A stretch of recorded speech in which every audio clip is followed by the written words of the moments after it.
Will the House please come back to order? In accordance with the provisions of Uniform Rule 51, I turn the gavel over to the President of the Senate, the Honorable Gary Stevens. Thank you, Madam Speaker. Will this joint session of the Alaska State Legislature please come to order?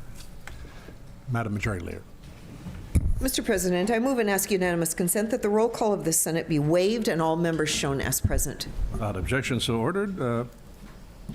Mr. Majority Leader. Thank you. Mr. President, I move and ask unanimous consent that the roll call of the House be waived and that all House members be shown as present. Thank you. Without objection, so ordered. Will Senator Kaufman and Representative Shaw please escort Senator Sullivan to the joint session?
We know he's here.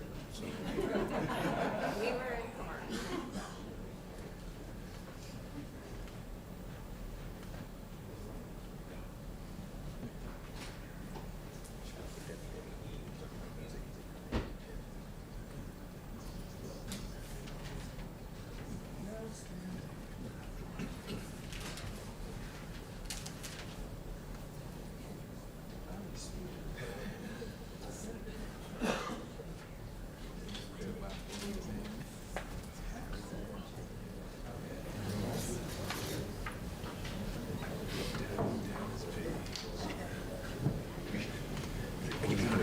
Ladies and gentlemen, the U.S. Senator for the great state of Alaska, the Honorable Dan Sullivan.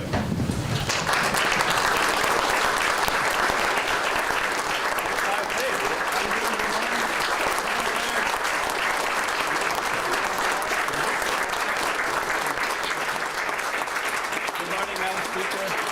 Mr. President, good morning.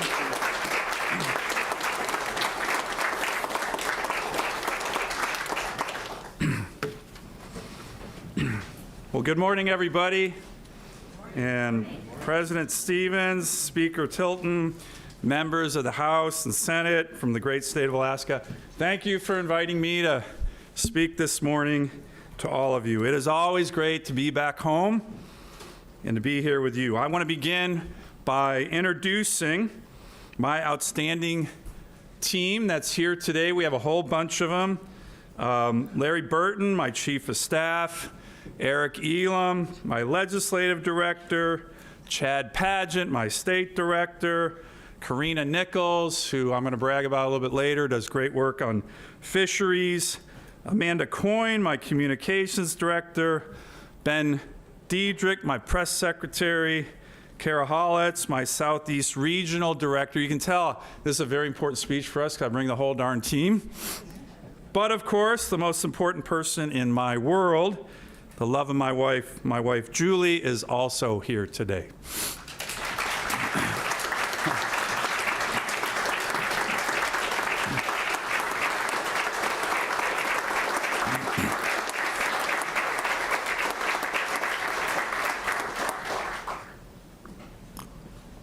Before I start, Julie and I want to extend our prayers to Lieutenant Governor Nancy Dahlstrom for the loss of her 100-year-old father-in-law recently, a patriot and World War II veteran. We are thinking of her and her family.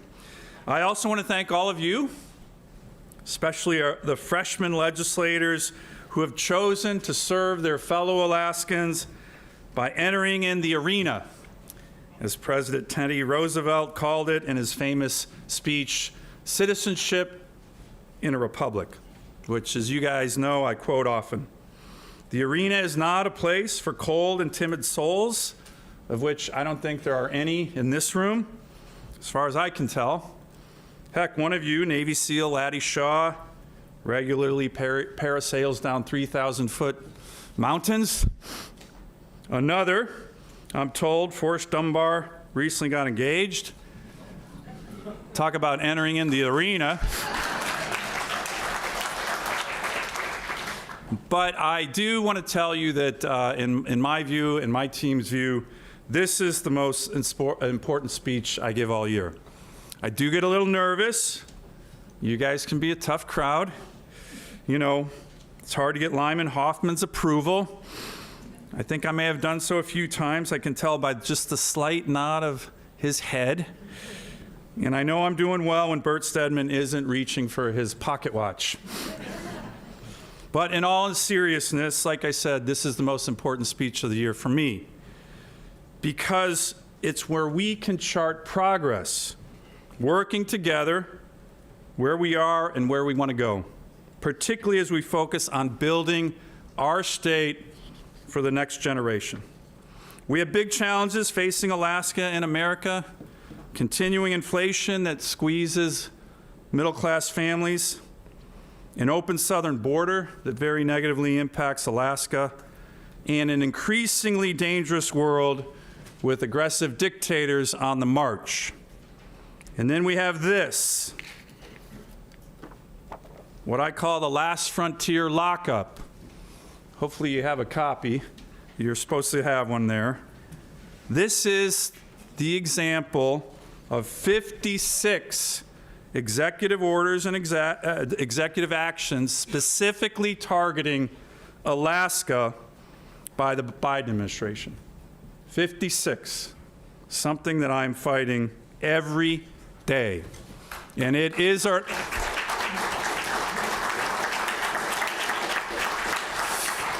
And take a look at it. It is an outrage. There is no other state that gets singled out like this. I handed this version of this chart to the president when we met with him, the congressional delegation, last March, when we were in the Oval Office meeting on the Willow Project. And I told him respectfully, Mr. President, this is wrong. No state should be targeted like this, and we need a ceasefire in the war against Alaska. Unfortunately, this list is going to grow, particularly as it relates to the Secretary of Interior's current rulemaking efforts that will negatively impact access to NPRA, to ANWR, and the ability of our heroic Alaska Native Vietnam veterans to get allotments. Congress has directly and clearly legislated in these areas for the benefit of Alaskans. Nevertheless, the Department of Interior ignores the law and the voices of our constituents, particularly those on the North Slope. 8 times, top Alaska Native leaders from ASRC, the tribe, ICAS, and the North Slope Borough, now led by your former colleague, Mayor Josiah Puckatuck, who, by the way, is doing a great job. They have requested 8 times a meeting with Secretary Holland to advocate against these proposed Department of Interior rules. And 8 times, traveling thousands of miles to D.C., when they've sought their voices to be heard, she has declined them each time. So yes, we have big challenges, some of which we have little control over. But one area where we do have control is our own sense of destiny and optimism. It's been said that optimism is a force multiplier. I agree. And our own history bears this out. On so many big Alaska issues, there have been doomsdayers and naysayers and roadblockers, both in and out of our state. There still are today. But the optimists who dare greatly in our state have consistently won the day. As we all know, in the late 1800s, there was a fierce debate about the Alaska Purchase, with the naysayers arguing that our state was a barren wasteland. The critics came out again when Judge Wickersham, the then territorial delegate to Congress, proposed that our state have its own legislature. Wickersham's vision won the day. In 1913, your predecessors from all over the state gathered in this city. The first order of business was this: to give women the right to vote 7 years before Congress ratified the 19th Amendment.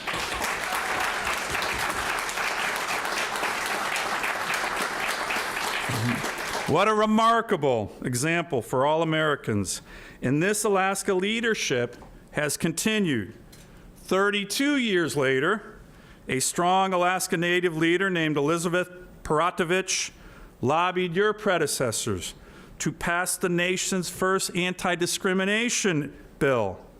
And your predecessors did, 19 years before the 1964 Civil Rights Act.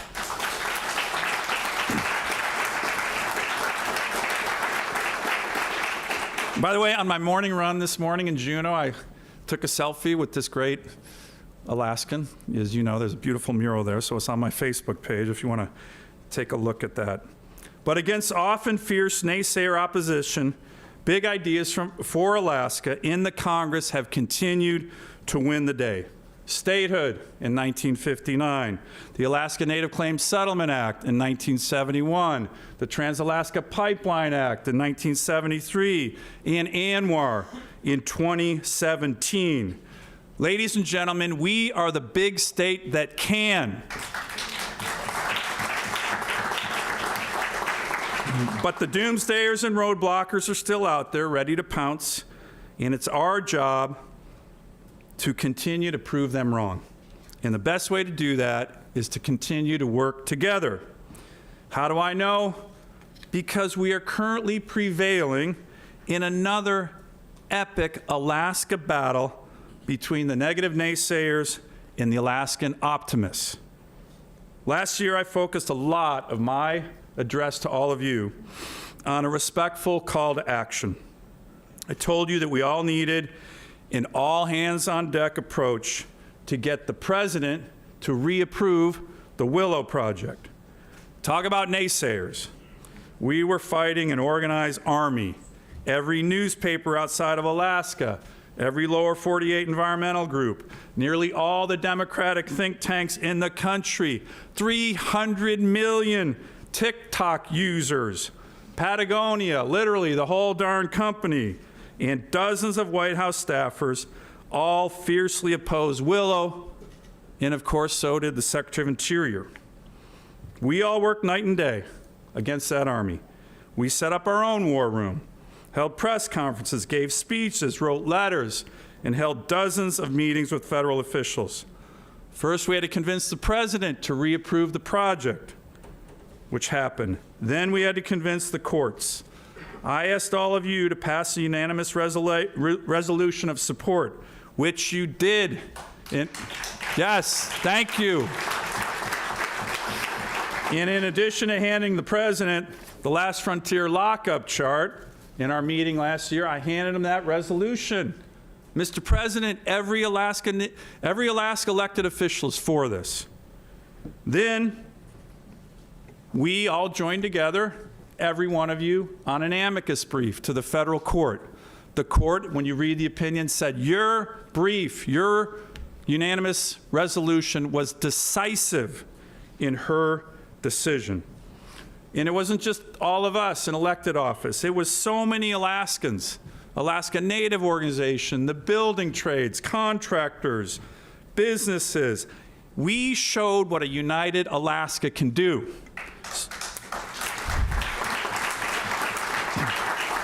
So I want to thank all of you on that effort. Literally decisive, and I'm sure you're reading the paper. As we talked about last year, this is going to bring peak production about 200,000 barrels a day for our communities, for our state. But think about this. This winter alone, ConocoPhillips has hired 1,000 1,800 workers to be working on Willow. 1,800!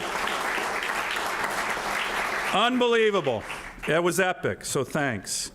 Now look, it's not just Willow. We have other large-scale investments coming our way. We have the Pitka project, which will also generate billions of dollars in revenue and provide thousands of good-paying jobs. We are beginning to see the very significant funds from the bipartisan infrastructure bill coming to us, particularly as it relates to the broadband build-out that is so important for our state. Imagine the opportunities in terms of healthcare, education, entrepreneurship, if we have every community in Alaska connected.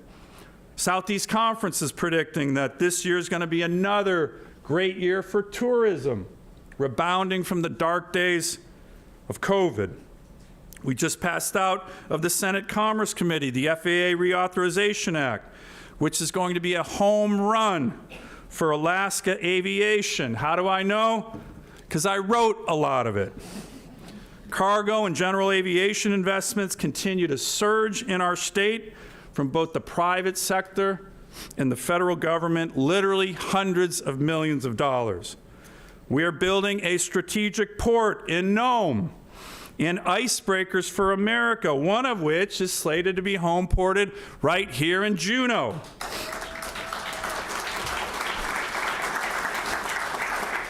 Some of these ideas we have been talking about for decades.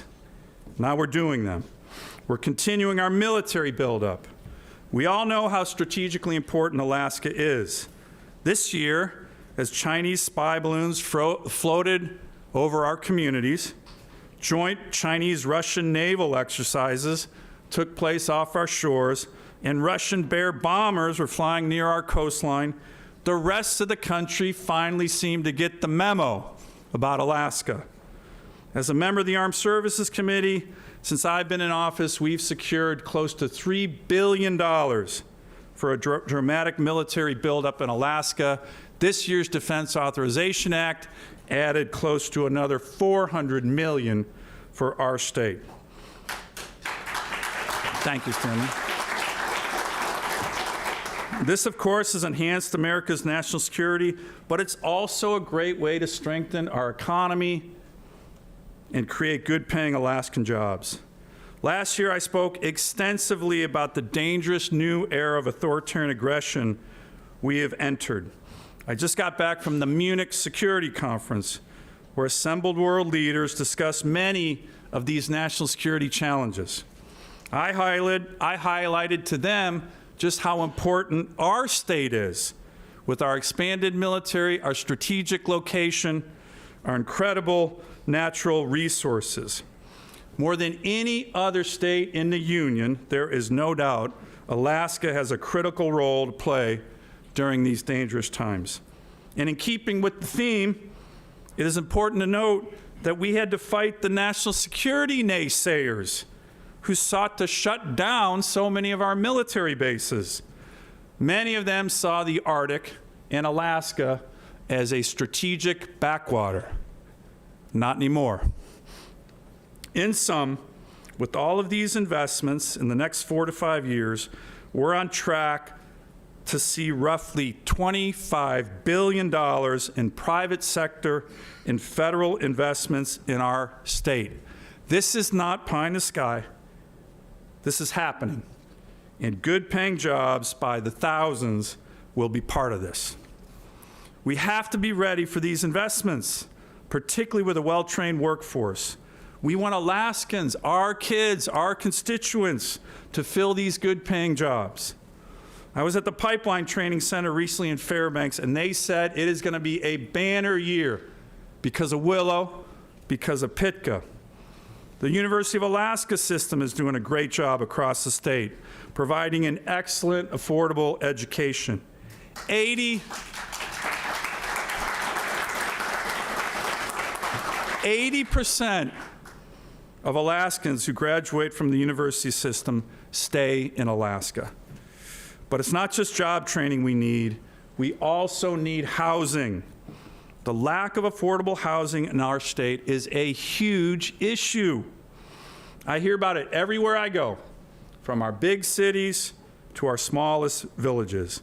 It is a major obstacle and choke point to getting and keeping jobs, to having a family, to building communities, and to expanding our military, in particular our Coast Guard, throughout Alaska. This past summer, I invited the Secretary of Housing and Urban Development to Alaska. She traveled to our state, and I hosted a roundtable with her, with both urban and rural Alaskan stakeholders attending. Some of you did, and I appreciate that very much. She got an earful from all of us. We're not shy. And to her credit, she kept a commitment to establish a specific HUD task force with the Association of Alaska Housing Authorities to focus on HUD's burdensome regulations that often make it very, very expensive to build housing in Alaska, particularly in rural Alaska. She also committed to fixing funding disparities between urban Alaska cities and the lower 48. This is a good start. We need to do more. I also introduced a bill with Senator Ron Wyden, the Democratic chair of the Senate Finance Committee, that would expand housing tax credits to include middle-income workers, like teachers and police officers and nurses and pipeline workers, the backbone of so many communities. This bill has strong bipartisan support in our state and in our Congress, and I think it's an idea whose time has come. So I'm really hoping that these initiatives can be part of a much broader, comprehensive approach with all of you on addressing this really big challenge of housing in Alaska.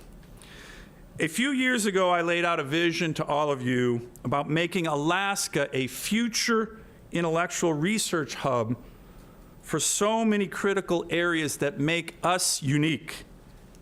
Think about it, our vast minerals and natural resources, including boundless renewable energy, our unique role as America's Arctic, our abundant oceans that we need to keep clean, and our strategic location that enhances America's national security and provides us with huge economic opportunities.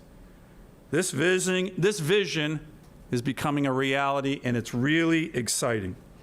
Of course, the University of Alaska is doing its part, pulling in over $225 million of research in the past year, the most they have ever done, but we're just getting started.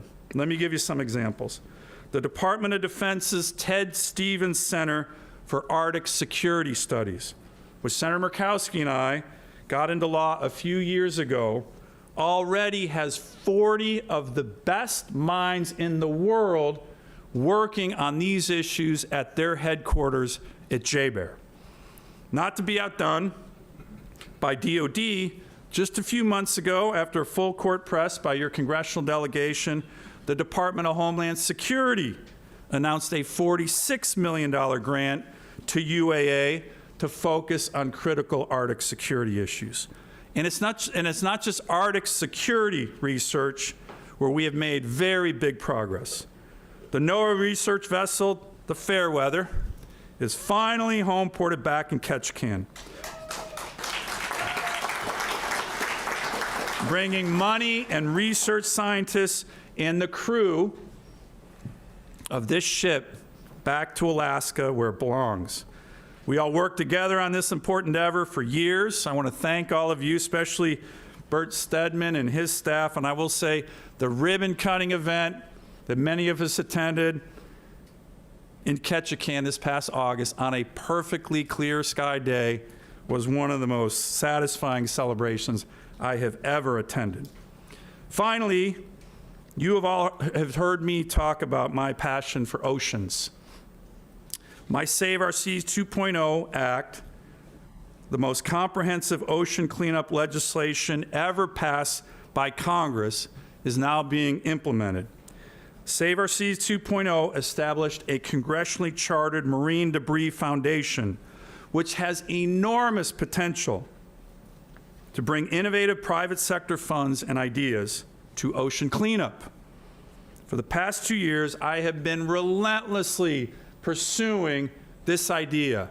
This foundation needs to be headquartered in Alaska. Today, I am very pleased to announce that it will be.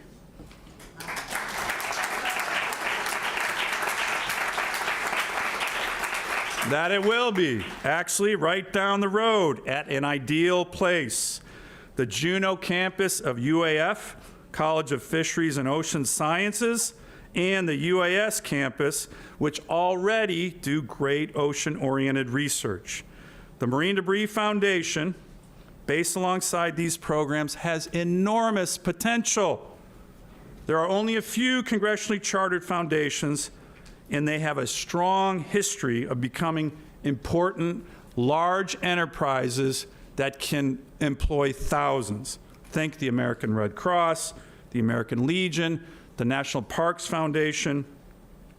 Imagine the potential our state has with all of this research and these resources. Our university systems, ocean and fisheries experts, NOAA's research facilities here in Juneau and Ketchikan, Arctic security experts at JBER and UAA, and now this new Marine Debris Foundation. The sky is literally the limit on Alaska becoming a world-class research hub, positively impacting our economy and providing opportunities for the next generation for years to come.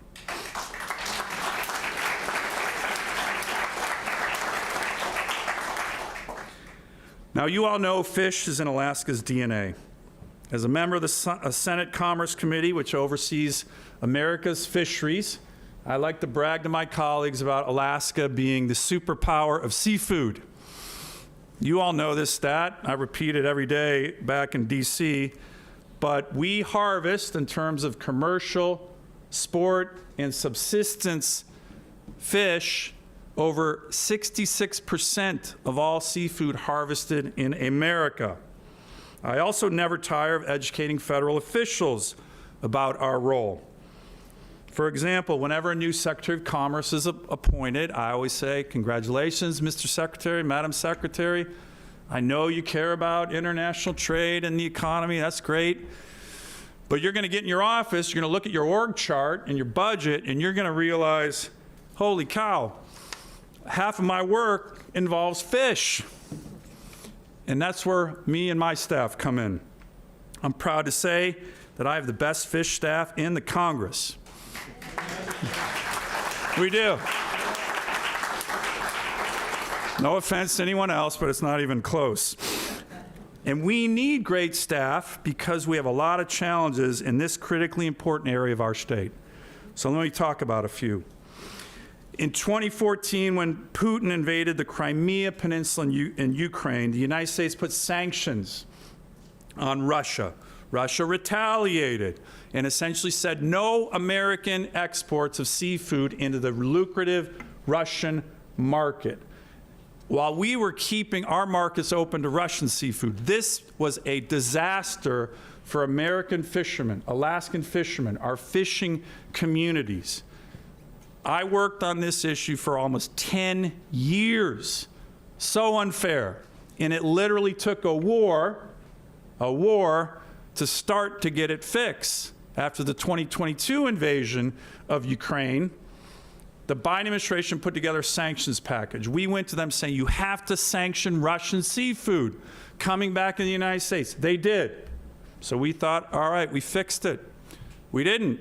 Why? Because there was a loophole. Russian oligarchs and seafood industry officials took their fish, sent it to China, and then China sent it into our markets. A dictatorship loophole, as I called it. We have been working relentlessly because this loophole is crushing our fishing community, which is going through a very difficult time. My team and I have worked relentlessly with our fishermen over the past year to get this dictatorship loophole finally closed. And in late December, that advocacy paid off. The U.S. Treasury, in a new executive order, focused on finally closing that loophole, delivering a blow to the authoritarian regimes in Russia and in China, and significantly helping Alaska's fishing communities. By the way, this executive order goes into effect today.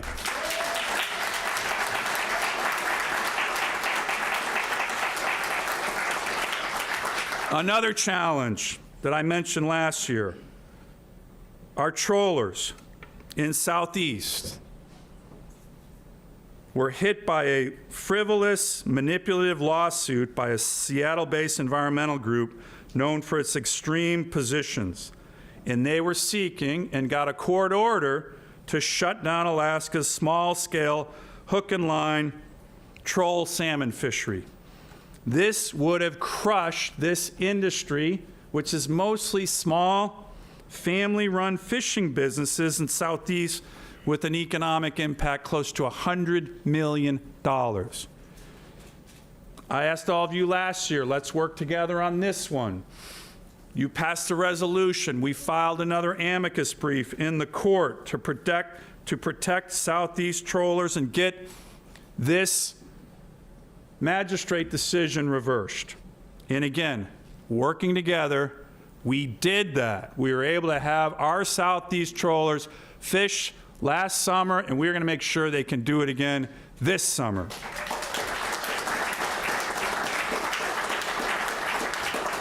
Still another big fish challenge.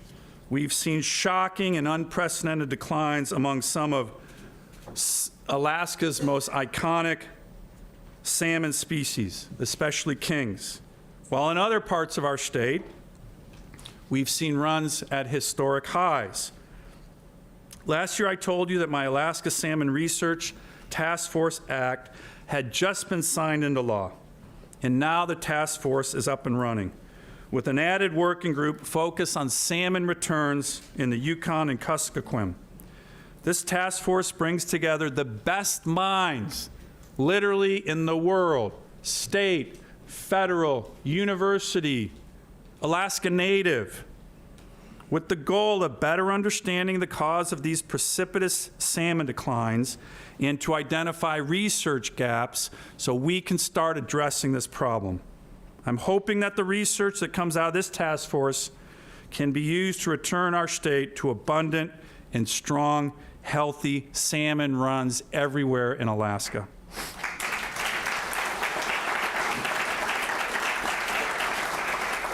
Finally, as it relates to fish, I believe it's time to go on offense. Thousands of Alaskan fishermen are going through a very difficult time right now. Some of you, I know this directly. Our fishermen are the farmers of the sea. Think about this. American farmers get loans from the federal government. Why shouldn't our fishermen? Farmers get crop insurance. Why shouldn't our fishermen get some form of insurance?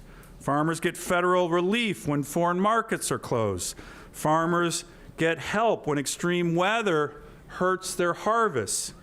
Why shouldn't our fishermen? Very analogous. The farm bill that we're currently negotiating presents an opportunity to de-risking our fishing operations in Alaska in ways that the U.S. government does for American farmers. My legislation, called the National Seafood Supply Act, would begin to accomplish this. It's a big idea. It's a fair idea. And of course, there are many naysayers who are against my bill, even though it would dramatically benefit our hardworking fishermen and their communities.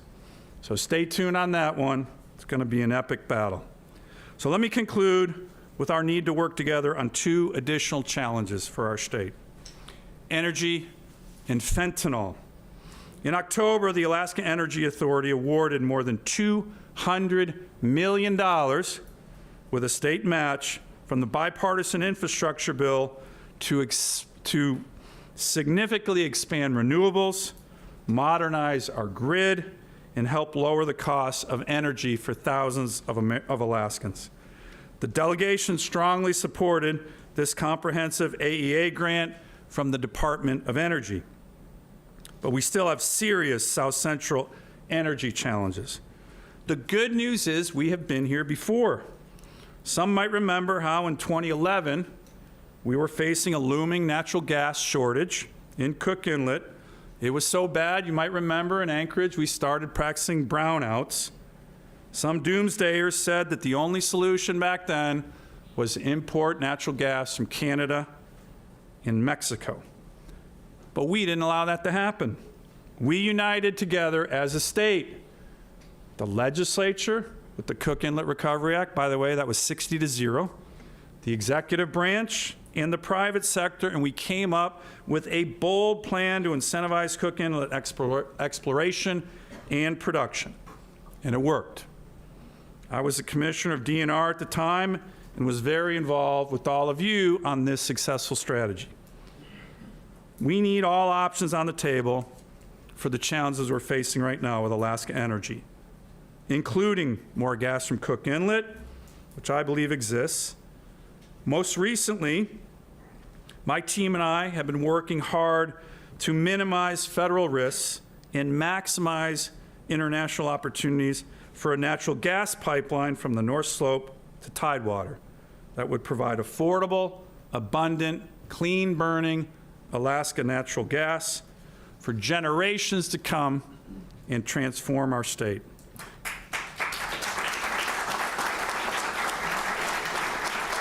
Now, I've briefed many of you about the significant progress we've made in advancing this project, including the 3 trips in the last 2 years I've made to Japan and Korea. There is a huge Asian demand for Alaskan gas, particularly as our allies, whether in Europe or in Asia, are trying to get off Russian oil and gas. I've heard this from the highest levels of elected officials in all of our Asian ally countries. And because of the roughly $30 billion in federal loan guarantees we were able to get in the infrastructure bill that we've secured, the Alaska LNG project is the only natural gas project right now in America backed by the full faith and credit of the United States of America, and it is the only West Coast American LNG project that already has all the necessary federal permits and approvals, including the FERC export license. The challenge, of course, is putting the pieces together. This is a very complex endeavor.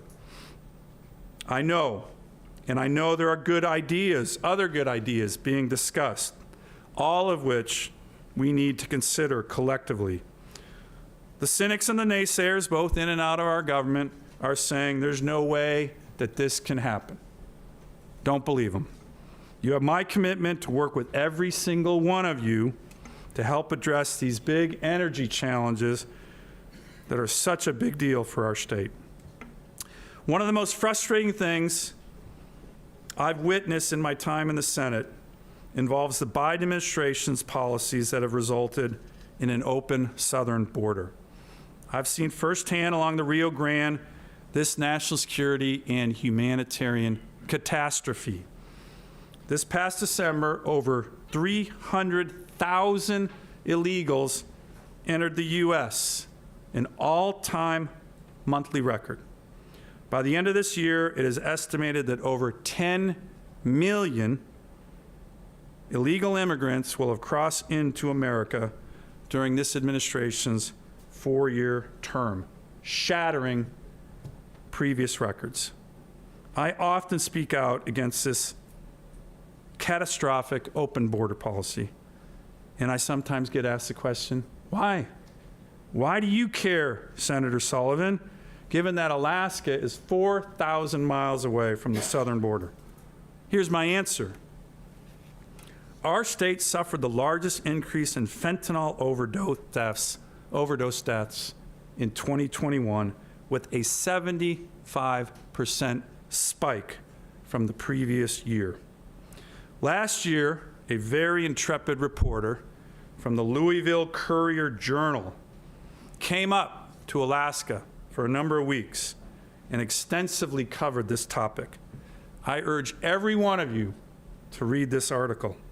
It starts with this, quote, "The infamous Sinaloa cartel, once headed by the notorious kingpin El Chapo and others in Mexico, are targeting Alaska with drug pipelines, driving up the overdose death toll in that state."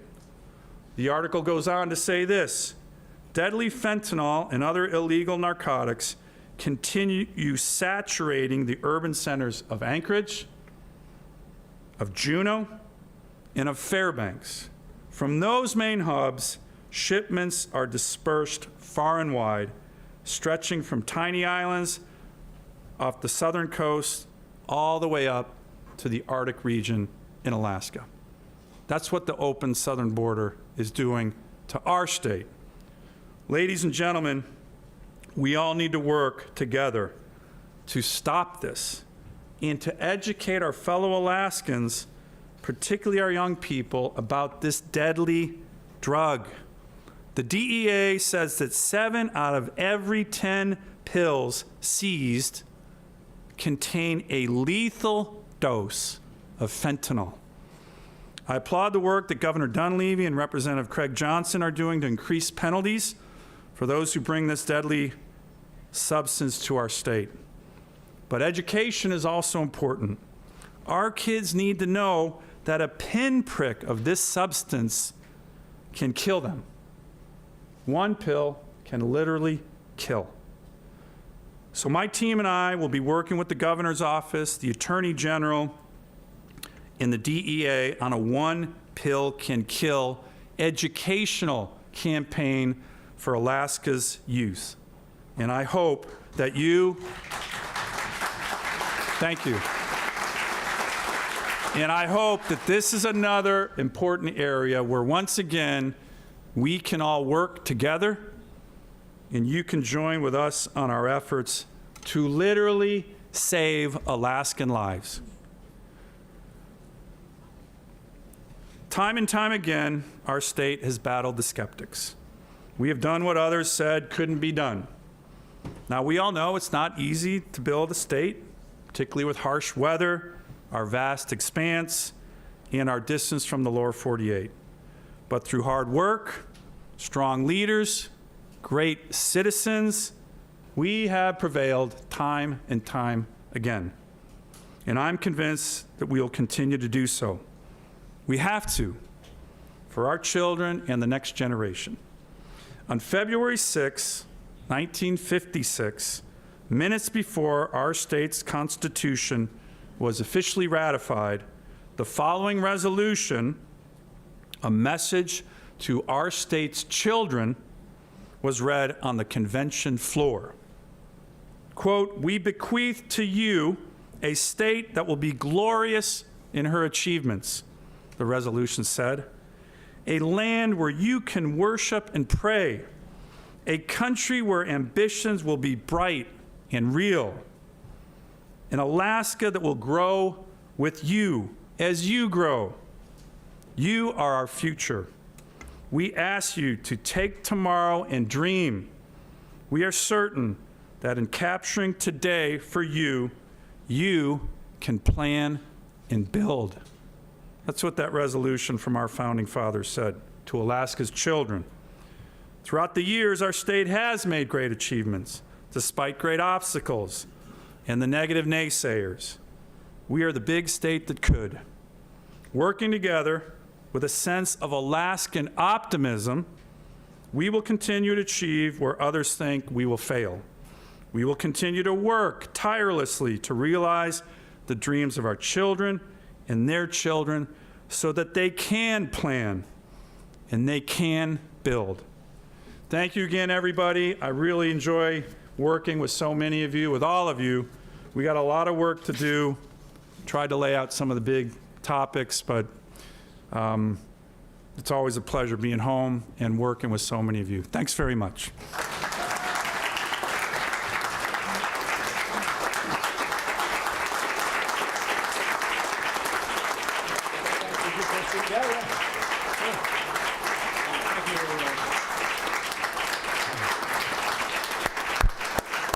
Thank you.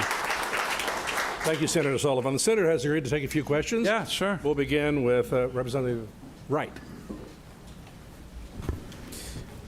Senator, thank you for the remarks this morning. On behalf of my colleagues, I'd like to thank you for your 30 years of service to the United States Marine Corps. We really appreciate that.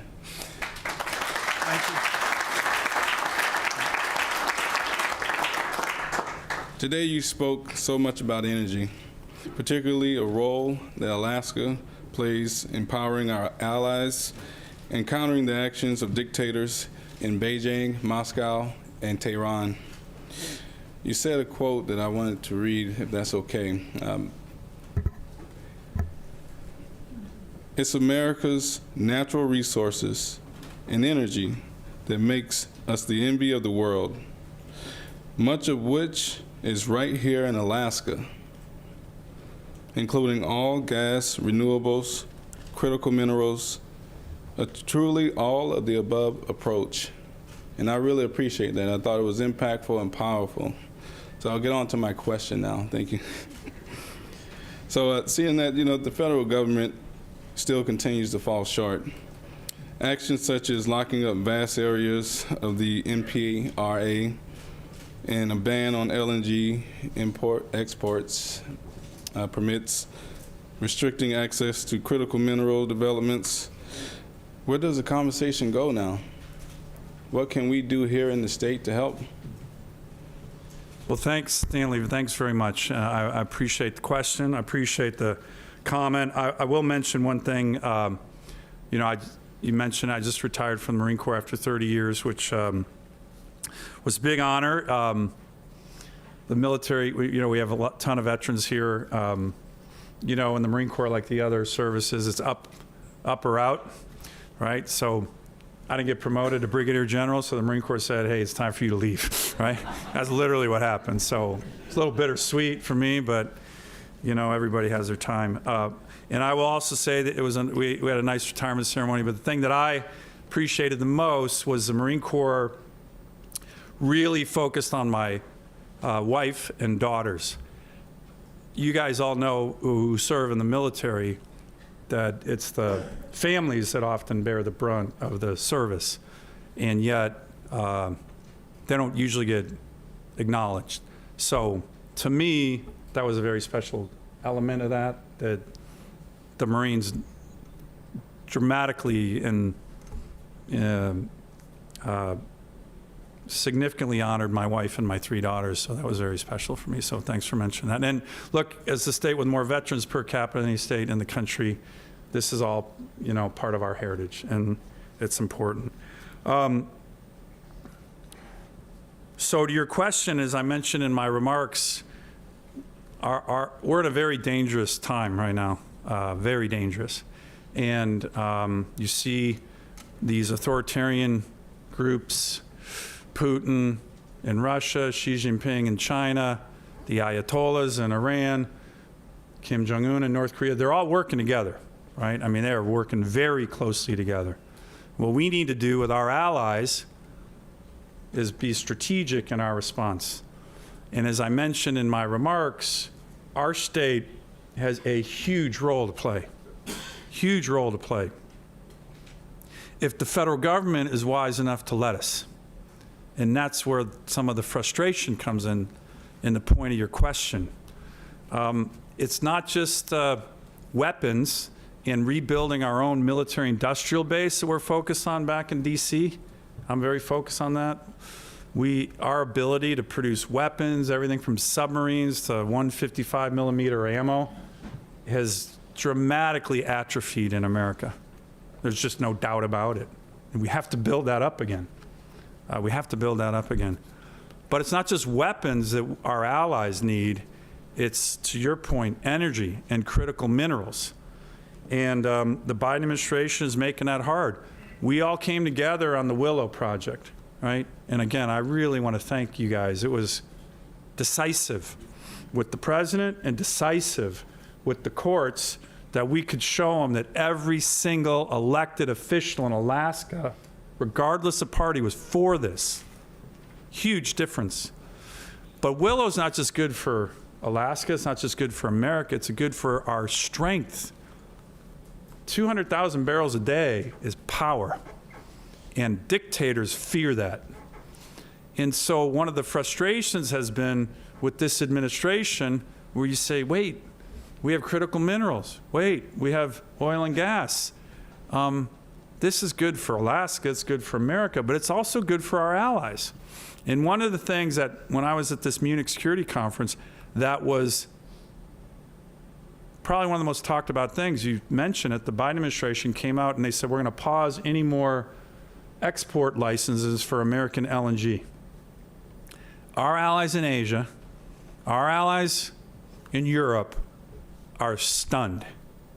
They are literally, they came to me. I co-led a big group of U.S. senators, Democrats and Republicans. And this isn't a partisan issue. Most of my Democrat senators think that this is nuts, because all this does is drive our allies in Germany, our allies in Korea, our allies in Japan back into the arms of Putin.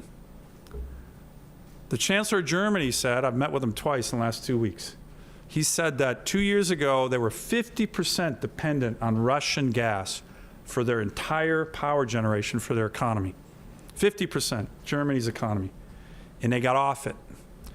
In less than 2 years, they don't import one molecule of Russian gas. And he looked at me and said, guess where we got most of our gas to replace the Russian gas? America. America. So why would you stop that now? So look, it's a dangerous time. Our state's going to play a huge role. We have so much work to do. But having critical minerals and American energy as part of that mix, particularly when we have the highest environmental standards in the world, just makes sense. And that's not a partisan issue. That is a common sense issue that, in my view, most U.S. senators agree with. So I'll keep pressing it, but sometimes it's just a head scratcher trying to help allies with weapons. But a huge weapon is getting them American energy. And the administration needs to do a much, much better job. And our allies in Asia and Europe agree with that sentiment that you just expressed, 100%. Thank you. Thank you, Senator. Senator Clayman has a question. Thank you, Senator Sullivan, and thank you for coming today. I know you and I periodically talk about mental health concerns. Yeah. We've seen increased numbers of suicide in the military. We've seen unacceptably high, any suicide in our youth is unacceptable. What are you doing, and what can we do as a legislature to address mental health concerns, particularly with our youth? Well, Matt, thank you. And, last year in this, my address to all of you, I spoke extensively about this. And I've had, last year I brought the Surgeon General of the United States, Vivek Murthy, up to Alaska again. He was President Obama's Surgeon General. Now he's President Biden's Surgeon General. I actually think he's doing a really good job. And he focused 100% on this youth mental health issue. He has done big studies that they have put out. And I think this is one of the biggest challenges facing our country. And you and I have talked about it. When you look at the depression and suicide rates of young Americans, particularly after COVID, particularly young American girls, they're at levels that we've never seen before, not even close. The CDC did a study recently, said that up to 30% of American teenage girls were contemplating suicide. 1/3 of the country. It's just unbelievable. So I think there is a very important role that relates to a number of things, but I think social media plays a really big part of this. How to regulate that, how to focus on it. I've been on co-sponsor of some legislation. We have had hearing after hearing on this. The algorithms from the big tech companies drive young Americans into these kind of spirals of despair by sending them more bad stuff when they're challenged. So it is a huge, huge issue. And it's not just about funding, but I do think that's an important element of it, but it's about a comprehensive approach. And we're going to keep working on legislation. You would find it maybe not so surprising. When you go after big tech, my goodness, the lobbyists come out in ways that's just unbelievable, how much power they have. And I think it's outrageous. So, but how to do that while keeping free speech and other values that we as Americans value is not an easy balance, but I'm really glad you're focused on it, and I'm going to be continued focused on it. You know, you talk a lot about crises, right? This crisis, that crisis. The term can be overused, but to me, when our youth are struggling that much with numbers on depression and suicide, numbers that we've never seen before in this country, I think it's something that we all got to work on. So I thank you for what you're doing, and we're going to continue kind of charting the course on particularly the social media side, but it's been a battle, I will tell you. When we, you know, I'm a co-sponsor of this Kids Online Safety Act, and boy, oh boy, the millions and millions that big tech put into lobbying on this makes getting stuff like this over the goal line not so easy, even though it's very much common sense from my perspective. So thanks for asking about it. Thanks for your leadership on it. Thank you. Representative Stapp. Thank you, Senator, so much for being here. And as someone who represents Fort Wainwright and Fairbanks, I always appreciate your strong support of the military. So my question is going to be a little bit geared toward kind of foreign policy. You know, there's a lot of strategic conflicts throughout the globe, especially in the Middle East. I have just a very specific concern. You know, since 2019, we've had about 10,000 ISIS fighters in camps in eastern Syria. We separate them from their families, their wives and children. And there's about 30,000 women and children that we're holding in open-air camps in eastern Syria. And I have yet to hear the administration at the presidency articulate any sort of plan or strategy depending on what we're actually planning to do with these people. And I can tell you one thing, I think that kids who grow up in camps away from their parents who don't like us very much are getting older every year, and it's probably not a good thing for them to maybe turn 18 and stay there. So has the president articulated to you any type of strategy regarding what we're going to do with that? Thank you. No, and by the way, thank you for your great service, another one of our great veterans here in the legislature. No, and I agree with you, he hasn't. And I agree with you that that is a huge challenge. It's not an easy challenge, as you know, to figure out, but I think the point you're getting at is, you know, that's a breeding ground for 30,000 potential terrorists. And it's something that we have to be very, very focused on. You know, I was over in Israel on a bipartisan code out very shortly after the October 7th attacks. And to me, one of the things that is very apparent in the Middle East right now is that we've lost any sense of deterring the really bad actor in that part of the world, which is Iran, right? You have all these terrorist proxies, Hezbollah, Hamas, which of course was the one who launched the invasion of Israel on October 7th, the Houthis, but we all know you don't have any Hezbollah, Houthis, or Hamas without Iran. They fund them, they train them, and they listen, they give them orders, right?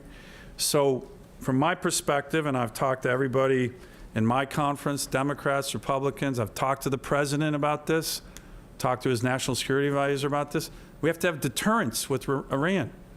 And they don't fear us anymore. And that causes problems. I'll give you one specific example. You have the Houthis right now that target American Navy ships. Okay, they're shooting missiles at our Navy ships. And they're getting intel from Iranian intel ships in the Red Sea. Iran has Navy ships feeding the Houthis intel to target American ships. So my, suggestion to the administration is you just give the Iranians one warning. Next time a missile comes to try to kill American sailors and you're giving intel to the Houthis on it, we'll sink your Navy. We could sink the Iranian Navy in about 2 hours. And my view is we should do it. That's deterrence. That will get their attention. And that will probably get them to stop shooting at our ships. But until you do those kind of things and put sanctions back on Iran's oil and gas sector, you have a regime, the largest state sponsor of terrorism in the world, that is driving all the bad things that are going on in the Middle East. And we gotta reestablish deterrence there. And there's a lot of ways you can do it without just the military. Like I said, sanctions. At the end of the Trump administration, we had sanctions on Iran. They had about $4 billion in foreign reserves. That is not a lot. The Biden administration came in, essentially lifted those sanctions. They now have $75 billion in foreign reserves. Guess what they're using the $75 billion in foreign reserves for? To fund the Houthis and Hezbollah and Hamas. So my view is we got to get a lot more serious in that part of the world. It's a dangerous part of the world. But when you guys have constituents and Alaskans who are in the region on ships in Jordan and in other places, and they're taking incoming, when they're trying to kill our young soldiers and Marines and sailors, to me, we have to do much more to send them the message. You target Americans, you try to kill Americans, we're going to be very serious in our response, and we haven't been that way yet. So there's a lot of work to do. But again, I thank you. I know you know a lot about the region, haven't deployed out there, so thank you for your service in that regard. Thank you, Senator. Senator Dunbar has a question. Thank you, President Stevens. Thank you, Senator, for the well wishes regarding my. Yeah, did I break some news here? I'm sorry about that. I did that myself. Okay. This also, following Rep. Stapp, is a more foreign policy related question. Specifically, you mentioned the Munich conference. I know the Ukraine war was a major topic there. We now have thousands of Ukrainian refugees in Alaska. It seems that aid for Ukraine is becoming more and more difficult to pass it through the Congress. Yeah. In fact, one of my former classmates, one of your colleagues now, was at that Munich conference spreading talking points, Russian talking points. And we've got more intel this week that there is Russian misinformation and disinformation is being repeated by American congressmen. So my question to you is, what are the prospects for continued aid, direct financial aid and ammunition for our allies in Ukraine? And what can we do to make sure they have the resources they need to defeat the Russian invasion? Yeah. Well, thank you again, Forrest, for your service as well. Right? I mean, again, I think all the questions I'm getting, everybody's a veteran. It just shows that we, like I said, we have this great heritage and ethos in Alaska about military service.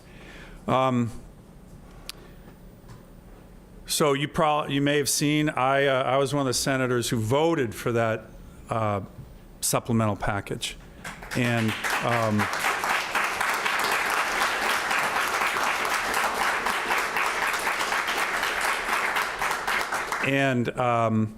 in my argument, and this is really important to hear because there is kind of misinformation, I've been trying to get colleagues, Democrats and Republicans, we need, the name needs to be changed, right? It's been called the Ukraine aid package.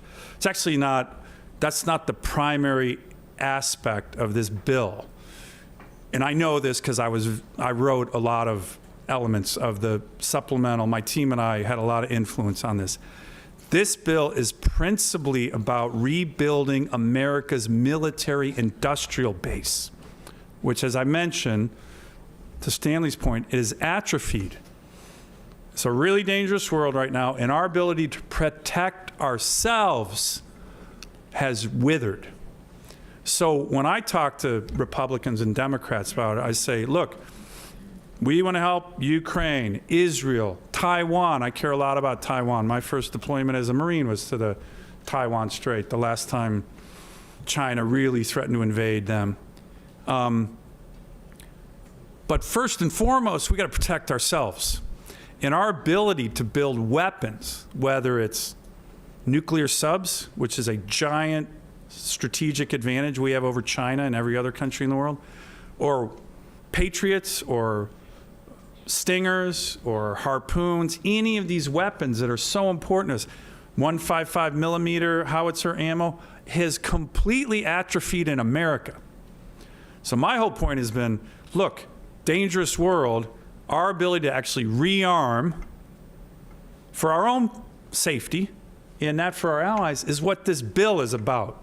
Everybody's like, oh, this is all about Ukraine. It's not all about Ukraine. It's principally about over 60% of this bill, $60 billion, goes directly into the American industrial base to build weapons for us. And I've been saying to my colleagues, if you're not for that, and you don't think the world's dangerous right now, you might want to read a little more history. So,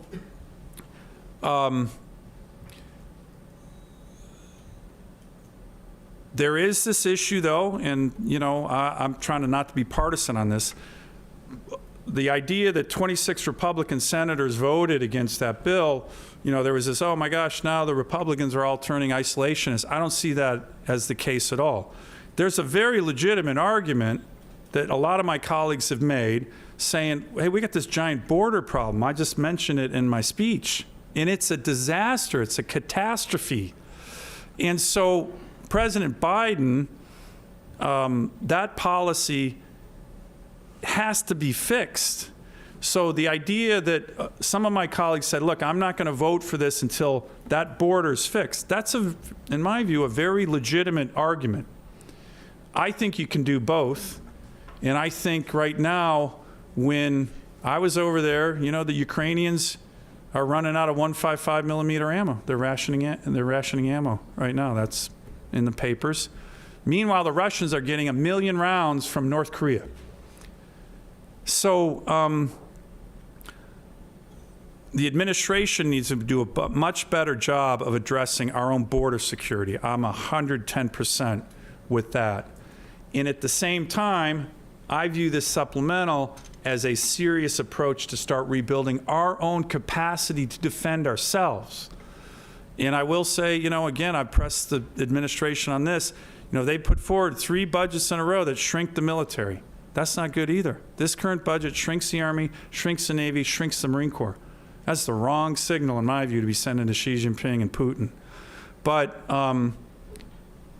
so when I'm making the case, and I'm making the case a lot now to members of the House, and we did get a strong vote, 70 senators voted for this. The main argument I've been making is, look, this should unify most of us. Ukraine's controversial among some, but defending Israel, defending Taiwan, that's been a very strong Republican and bipartisan component of our foreign policy for decades, as has been being ready when the world is turning very dangerous. And right now, we're not ready. We got to rebuild our industrial base. And in my view, this bill principally focuses on that, which is why I'm hopeful that some version of it is going to pass the House. I'm actually optimistic on that front. But, you guys are all part of this. That's why you got to explain this to your colleagues, make the case. But to say this is just about Ukraine aid, actually, this is mostly about our ability to defend ourselves and to create an industrial base that we used to have, and it's gone, to protect America. Have to do that. To me, that's like one of the #1 responsibilities we have in the U.S. Senate. So thanks for the question. Thank you, Senator Sullivan. We have lots of questions. I don't want to keep you here all afternoon. We keep you here all day, but I'm just looking at my staff, right? We got nowhere to go, right? Oh, Amanda wants to wrap it up. No, we want to be respectful. Well, three more people. We'll have them speak, and then that'll have to cut it off there. Sorry, my answers are a little long. Your answers are great. Sure. Representative Kroc, Senator Bishop, and Representative Stewart. So, Representative Kroc. Thank you, Mr. President, and thank you, Senator Sullivan, for being here. We have a lot of issues facing Alaska, whether it's energy, transportation, all kinds of things. I'm going to focus on infrastructure. The cheapest form of transportation is rail. And we've had a stagnant rail for 100 years. But we have the opportunity to expand, the Port Mac extension and the Northern Rail extension. And with that, you can transport energy. You can transport people and goods, vital for the military. vital for, we talk about resource development, but without transportation, how is it going to be cost effective? So we could transport, resource development we use in the transportation, but in my region, in the Delta Junction area, is food security. And without the rail, there is no way to boost that food security up to benefit Alaska. They could be producing enough food where we would be not having to import a lot of beef, a lot of pork, and a lot of grains. And so how can you help us get that funding to build those 2 extensions so our railroad is actually serving the purpose for Alaska here? Yeah. Well, you're a great advocate on this topic. So your constituents should know that, because it's certainly not the first time you've raised it with me. Couple things, we made progress is kind of the broader issue on rail, but we got President Trump to sign off on the A2A presidential permit to cross into Canada. That's not easy to do. That's important. And thankfully, you saw me railing against President Biden's last frontier lockup. That was actually one of the few things, maybe I shouldn't even say this publicly, that's one of the few things they did not reverse the Trump administration on. So don't tell anyone that in the Biden White House, because I don't want them to think that maybe they should do that. So, so that big vision has potential for sure. I was a strong supporter of the bipartisan infrastructure bill. So was Don Young, so was Lisa. Wasn't perfect. I know there was some criticism. Trust me, there's a lot of ways to improve it, just like there's a lot of ways to, Forrest's question, there's a lot of ways to improve that supplemental bill too, to be honest. But to your point, we're resource-rich, infrastructure poor.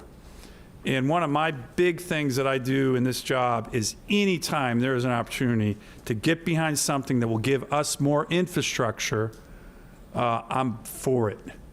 And I'm for that northern rail extension. I always like to tell people in the Congress, resource-rich, infrastructure poor. We have less road miles in Connecticut, and we're almost 120 times bigger than that state, right? We have a huge way to go in terms of catch-up. The issue, and we looked into it, I think I mentioned this to you, the infrastructure bill has a lot of good stuff just on basic highways, ports, roads. There's this issue that has been in the news lately on the STIP, where we've been, quietly working with state DOT and federal DOT to make sure that gets addressed, because the bill has a lot. The one thing that my guys have been looking into is whether all that infrastructure funding has the potential for rail money. And I think the answer, I'm looking at my staff, but I think the answer is no. And that doesn't mean we shouldn't go for it, but now we have this a lot of infrastructure that could be a way to address it. But I think in terms of the bipartisan infrastructure bill, I don't think those federal funds can go to that. But, I'm on the Environment and Public Works Committee, in the Commerce Committee. Those are the infrastructure committees in the Senate. So we are more than motivated to work with you guys on that project, on the rail extension, on in the Matsu that relates to the rail extension and port. Any infrastructure ideas that come out of the legislature here, I think I'm like batting 1,000 that I always support them. So we'll continue to work with you guys on that. And it is a giant issue for our state. I couldn't agree with you more. The other thing is we kind of missed out, right? In the Eisenhower administration years, we weren't a state yet. So everybody gets these giant, highway funds. EPA hadn't been invented by then. So that was another reason that, helped America get to build roads, and we missed out on a lot of that. So we have a lot of catching up to do on infrastructure, and a giant part of my focus in the Senate is getting us there, which is why we'll continue to work with you on that. But I know it's a big issue, and you've been a great advocate. Senator Bishop. Good afternoon, Senator. No question, just a comment, just to dovetail real quick on my good friend and representative from Tok.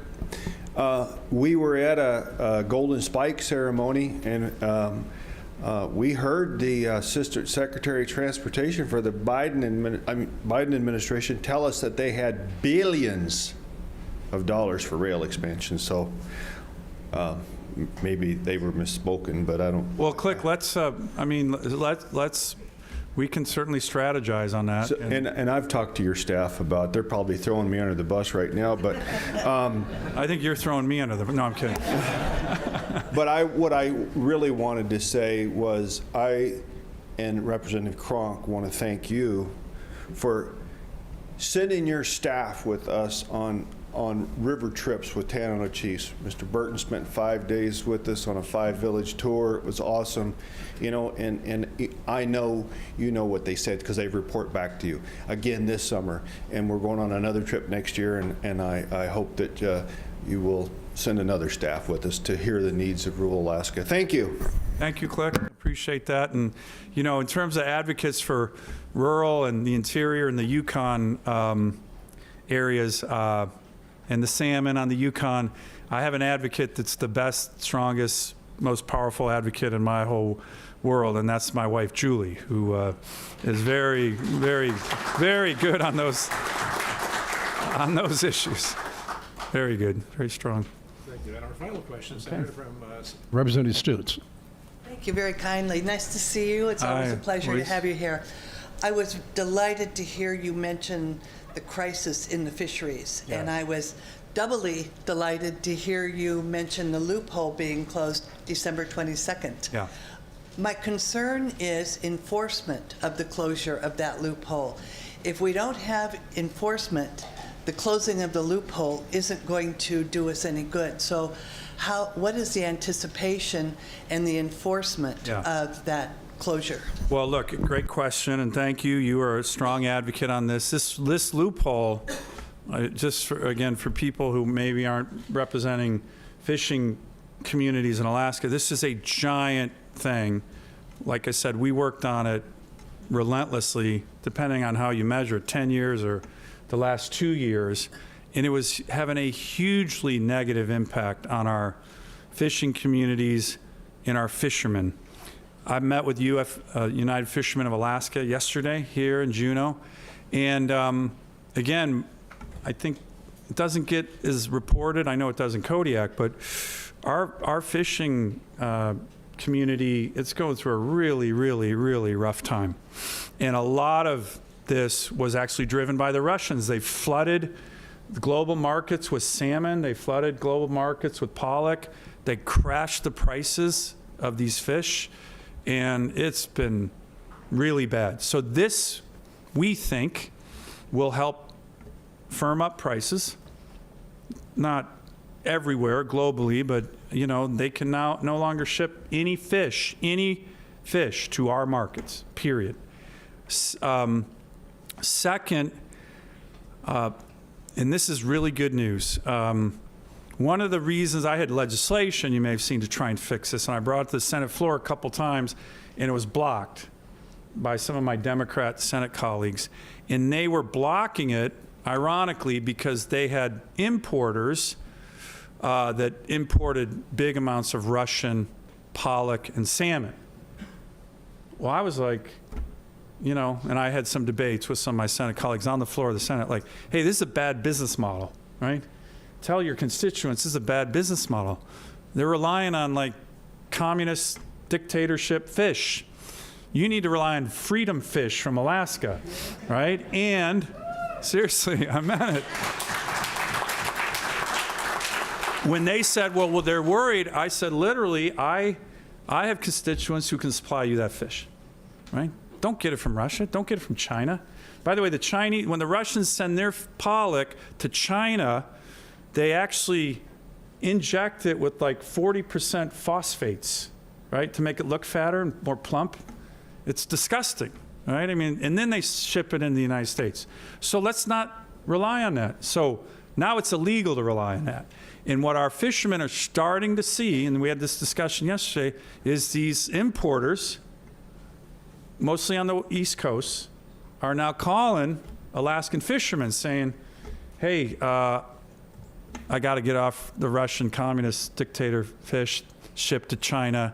Do you guys have any good Alaskan freedom fish? And of course, the Alaskan fishermen are starting to hear this, and of course, they're liking it.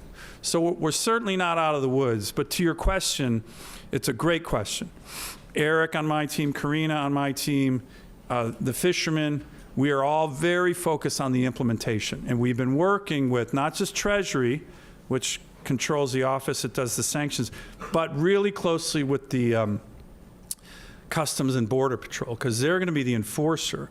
And one of the things this executive order does is it makes importers have to be able to say where they got the fish from. They have to declare it.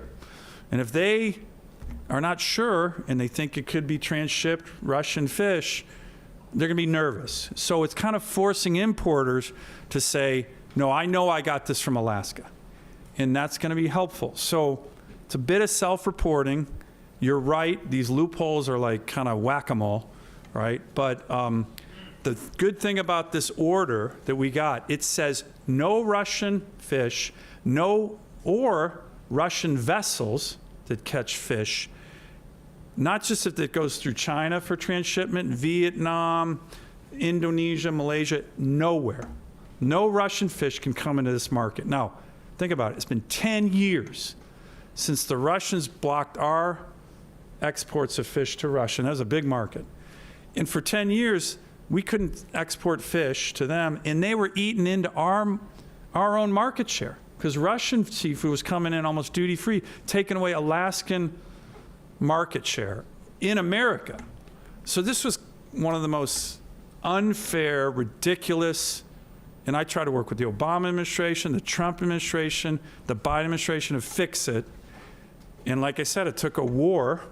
Nobody wants a war, but to finally get it done. So we are very focused on it. I'm sure you'll hear from your constituents, but the impact of this thing already, it was only announced at the end of December, is from our UFA guys that we met with yesterday.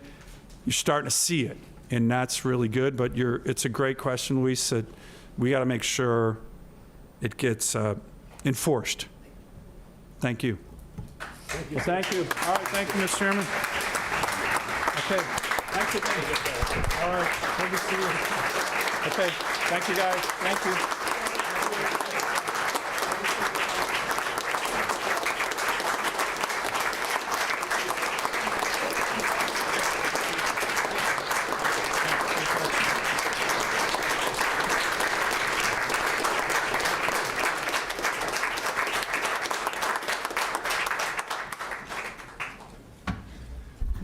Sorry we could not get to all the questions. I do apologize to Representatives Ortiz, Fields, Josephson, Foster, Prax, and Eastman. The Senate will reconvene at 1:45, and Madam Majority Leader. Mr. President, I move adjournment of the joint session. No objection, so ordered. The House will stand at ease.